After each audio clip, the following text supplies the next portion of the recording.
What's up, everybody? I'm Tyler here with Compound Jungle Fitness, fitness for the everyday individual. Today I'm going to talk about just a little on compound exercises versus isolation exercises, and what's the difference and why we need to perform, or what's the function of each exercise and what its purpose is. Compound exercises. So when you think of compound, think of multiple exercises. You use multiple joints. So sometimes the more technical people call it like multi-joint exercises, but I just like to refer to multiple muscle exercises, because let's just take the push-up for example. When I myself do a push-up, I'm laying flat on the ground on my stomach with my hands on the ground and on my toes, and I'm pushing myself up off the ground, and I'm able to use my tricep, my shoulder, my chest, and what people don't realize is I actually use their lat as well.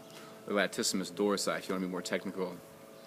So compound exercises are for everyday activities, to push something, to pull something, to lift yourself up onto something, versus isolation exercises. Now, the only time you should ever really do isolation exercises if you're an athlete. The reason why I say this is because take the bicep curl for example.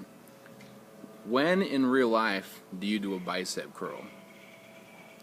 Unless you're maybe doing extreme, hard labor, like working in a field, maybe carrying some pipes, maybe you might need a stronger bicep. But the everyday individual doesn't need to isolate their biceps, doesn't need to isolate their triceps. Because let's say I'm doing a pull-up, okay? I could do a pull-up three ways. You have a supinated grip, which is your palms towards you. You have a pronated grip, which is your hands away from you. So if I'm in a supinated grip, so my palms are towards me, some people call that a chin-up. So I'm doing a chin-up, I'm bringing my forearm to my shoulder, and I'm pulling my whole body up. So necessarily, I'm working out my biceps. At the same time, I'm working my back as well, so I'm working a multi-joint exercise, doing a multi-joint exercise, or a multi-muscle exercise. So the only time you should ever do an isolated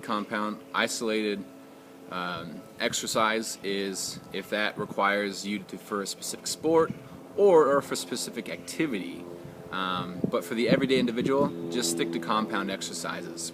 The reason why is they helps you burn more calories and more fat over time, and helps you build more lean muscle. Isolation, it does build lean muscle and it helps the muscle grow. Because when you isolate the bicep, or you isolate the quads, or the deltoid, or the chest, you're going to make that muscle bigger. And for the everyday individual, they're not wanting to get bigger. They're wanting to get lean. Especially since it's coming close to summertime. Here in Arizona, it's nice outside right now. It's high 70s, low 80s.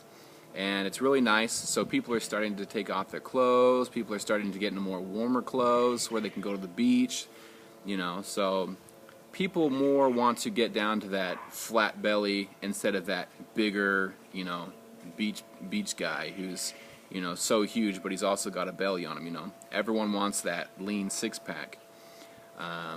So just to kind of review and sum up, compound exercises help burn more fat, help burn more calories, allow you to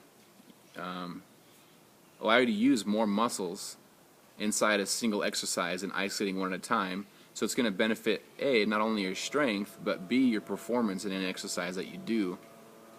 And isolation, unless that's your sport, go ahead and do it.